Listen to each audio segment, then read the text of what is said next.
ఎవరు టచ్ చేయని కాన్సెప్ట్తో సినిమాలు తీసి సక్సెస్ అందుకున్న ఆ దర్శకుడు ఇప్పుడు ఎందుకు ఇలా అయిపోయాడు?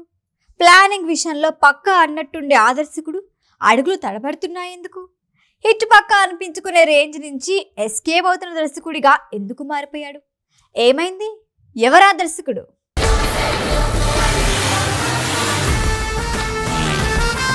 క్రిష్ జాగర్లమూడి ప్రత్యేకంగా పరిచయం చేయాల్సిన అవసరం లేని దర్శకుడు. ఇప్పటి వరకు క్రిష్ దర్శకత్వంలో వచ్చిన ప్రతి సినిమా ప్రేక్షకుల మధ్యలో అలా నిలిచిపోయింది. గమ్యం, వేదం, కంచె, కృష్ణం వందే జగద్గురు లాంటి సినిమాలు మళ్ళీ మళ్ళీ చూసేలా ఉంటాయి. ఇప్పటి వరకు ఏ దర్శకుడు టచ్ చేయని కథలను తెరకెక్కించిన ఘనత క్రిష్ సొంతం. కానీ ప్రస్తుతం ఈ క్రిష్ టైమింగ్ అస్సలు బాలేదు. సెట్స్ మీద ఉన్న పవన్ కళ్యాణ్ 3 సినిమాల్లో ఒకటైన హరిహర వీరమల్లుకి దర్శకత్వ బాధ్యతలు తీసుకున్నాడు క్రిష్. తన రెగ్యులర్ ప్రాజెక్టు లాగానే త్వరగా షూటింగ్ ఫినిష్ చేయాలి అనే ఉద్దేశంతో జోరుగా షూటింగ్ చేశాడు. దాదాపు ఫస్ట్ హాఫ్ షూటింగ్ పూర్తయినట్లే అనే సమయంలో దర్శకత్వ బాధ్యతల నుంచి తప్పుకున్నాడు. ఆ తర్వాత అనుష్కతో ఘాటీ సినిమా అనౌన్స్ చేశాడు. గతేడాది టీజర్ కూడా వచ్చింది. వేదం తర్వాత అనుష్కతో క్రిష్ చేస్తున్న ఈ ప్రాజెక్టుపై భారీ అంచనాలే ఉన్నాయి. రీఎంట్రీలో మిస్ సిటీ మిస్టర్ పోలిసిటీ తర్వాత అనుష్క నటిస్తున్న సినిమా కాటన్తో మంచి హైప్ ఉంది. వాస్తవానికి ఈ సినిమా ఏప్రిల్ 18న రిలీజ్ కావాల్సింది. కానీ ఏం జరిగిందేమో మేకర్స్ నుంచి సైలెన్స్ తప్ప అప్డేటే లేదు.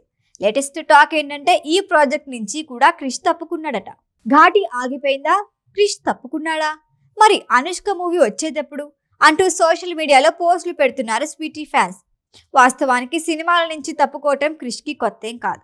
బాలీవుడ్లో అడుగుపెట్టిన కంగనా రనౌత్తో మణికర్ణిక అనే సినిమా ప్రారంభించి మధ్యలోనే వదిలేశాడు.